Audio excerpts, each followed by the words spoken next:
Autoline Daily is brought to you by Bridgestone, passion for excellence. This is Autoline Daily for June 28, 2010, and here's what's going on in the automotive industry.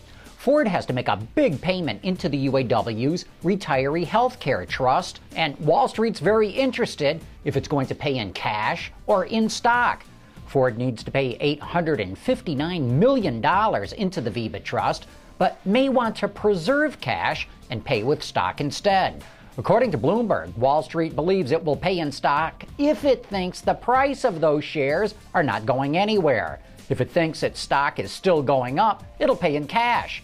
I would add that if Ford pays the union with stock, share prices will probably drop. It's the psychology of the market. Even though those shares would only represent 1.5% dilution, the company would be sending a signal that the future looks weaker than before. Even though the U.S. financial system faces new regulations, car dealers will pretty much be exempt from the new rules. The Detroit News reports that dealers successfully lobbied Congress, saying they were not the cause of the financial collapse and that more regulations on them wasn't going to fix anything.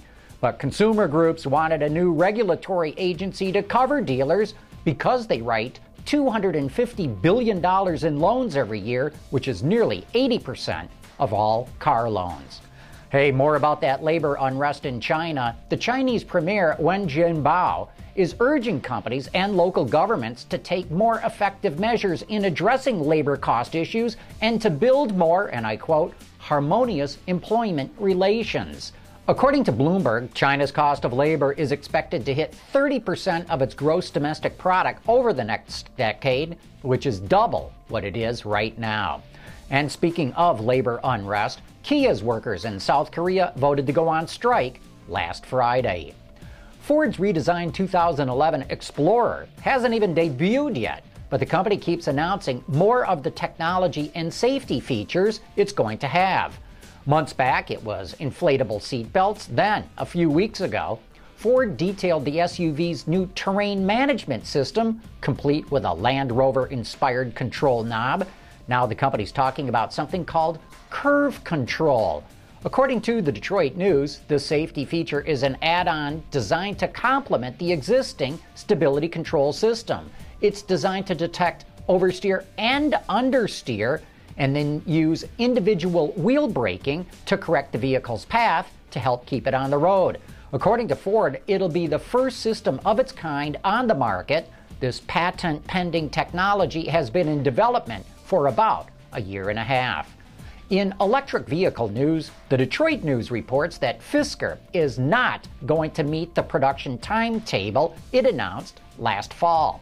The $88,000 Karma plug-in sports car was scheduled to go on sale this summer, but wouldn't you know it, it's not gonna happen.com, to quote Peter DeLorenzo, the auto extremist. A company spokesman says a handful of customers should get their cars by the end of this year, and that full production is expected to start sometime in the first quarter of next year.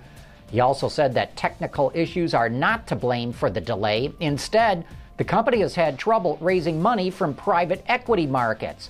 I would point out Fisker got over $500 million in loans from the Energy Department, but needs to raise more money because that government money can only pay for 80% of the cost of a project.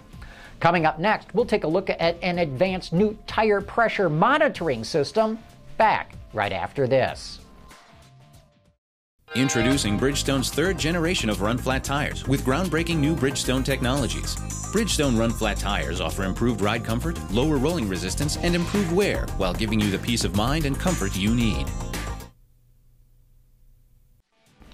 Tire pressure monitors are nothing new. In fact, they've been mandatory on all new vehicles sold in the U.S. since 2007. On our recent trip to Germany, Continental showed us a sophisticated new type of sensor that it's developing. We call this an intelligent tire system. We have a sensor which is classically mounted on the rim.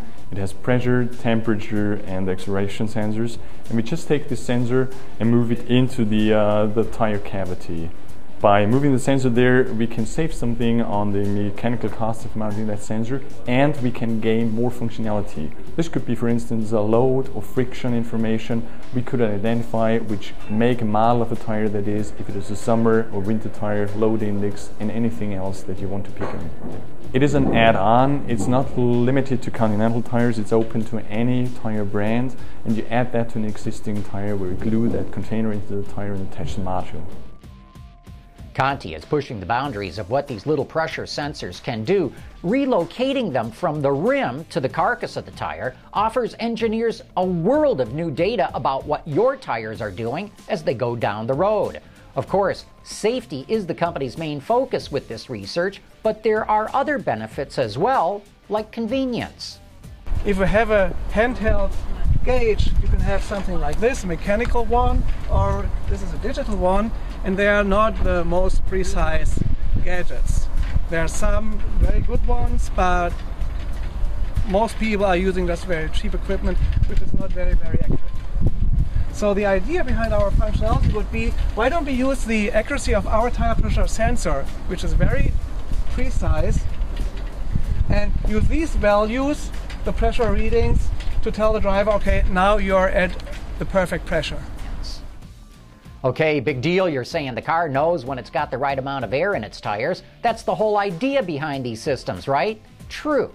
But this setup goes beyond that. It can monitor pressure in real time. If you're topping off a low tire, for instance, it can alert you with a chirp from the horn and flash of the hazard lights when you've hit the proper level. There's no need for you to use a separate pressure gauge. The company also demonstrated a slick iPhone, iPod Touch application that dynamically shows the pressure of each tire. Again, if you're filling one up, you can watch your progress on the screen and know exactly when it's topped off. Tire pressure monitoring systems are not mandatory across the globe just yet, but more and more countries will require them in the coming years. Look for Continental's intelligent tire monitoring system to launch in 2013. And hey, stay tuned. There's a lot more to Conti than just tires and pressure sensors. We'll have more reports from our trip to Germany in the coming weeks. Tonight's our open line discussion, where we open our phone lines, and any automotive topic you may want to tackle is up for grabs. Michelle Naranjo has a report of some of the topics tackled on last week's show. Well, if you didn't get a chance to listen in last Monday, you missed a wide-ranging discussion on the open line. We talked about the unsurprising small car sales slump, whether the Chevy Spark could ever succeed in the U.S. Then we jumped to the possibility of corporate-owned dealerships, and we talked with a Toyota and Suzuki dealer from Wichita about that. A listener from Germany even called in, and he walked us through the pricey packages available for the Chevy Cruze and other European cars. We also talked about the Saab 9-2, Mercedes advertising, Subaru, way too much to list here. You can get my full summary of what we discussed at autolinedetroit.tv/journal. Back to you, John. Open line starts tonight at 8 p.m. Eastern Time, 5 p.m. Pacific. Call in at 1-218-936-6581 and enter the PIN number 12870. Visit our website to get more details on how you can participate. And that's it for the most important news in the global automotive industry. Thanks for watching. We'll see you tomorrow.